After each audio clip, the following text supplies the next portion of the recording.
অচল গৌর কিভাবে সময়ের সাথে সাথে সচল গৌরে পরিণত হচ্ছে এবং আবার পরবর্তী সময় সেই সচল গৌর কিভাবে অচলে পরিণত হচ্ছে।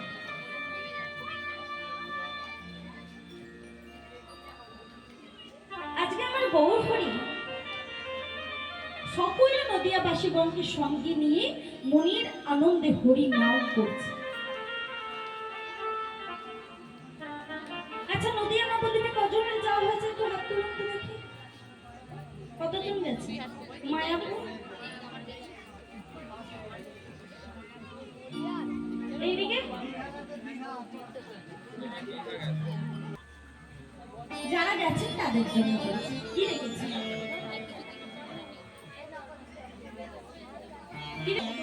রাধা কৃষ্ণ মন্দির এমনি ওখানে যে একটু জায়গা ভিক্ষা চেয়েছে, বলেছিলে তোমরা আমায় একটু জায়গা ভিক্ষা দাও, আমি এপার বাংলা থেকে ওপার বাংলা পর্যন্ত হরি নামের বীজটি রোপণ করে দিয়ে যাব। কেউ দেয়নি। সকলে মহাপ্রভুর মুখের ওপর দরজা বন্ধ, অবনত মস্তক মাথাটা নিচু করে গৌর হরি আমার বাড়ি ফিরে আসছে। আস্তে আস্তে এক ভক্তের সাথে দেখা হয়েছে, আর যেই দেখা হয়েছে সেই ভক্ত আমার মহাপ্রভুর চরণ স্পর্শ করে প্রণাম করেছে। প্রভু বলছে, কি কে তুমি?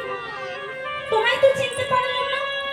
কি প্রভু, তুমি আমায় চিনতে পারলে না?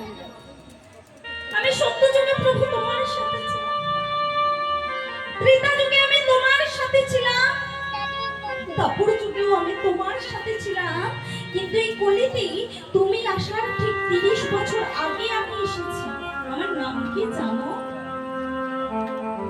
কি নাম? আচ্ছা, মায়েদের বাড়িতে পঞ্চপাতির ছবি আছে? সকলের বাড়িতে আছে? সকলের বাড়িতে আছে পঞ্চপাতির ছবি? কি নাম নিয়েছেন? ওগো শিব হয়েছে অদ্বৈত নারদ আর স্বয়ং ব্রহ্মা হয়েছে আজ ভক্ত হরিদাস। শিব হয়েছে অদ্বৈত নারদ স্বয়ং ব্রহ্মা হয়েছেন ভক্ত হরিদাস। শিব হয়েছে অদ্বৈত নারদ স্বয়ং ব্রহ্মা হয়েছে ভক্ত হরিদাস। শ্রীকৃষ্ণ চৈতন্য প্রভু বলরাম তাই কলিযুগে উদ্ধারিতে নদিয়া।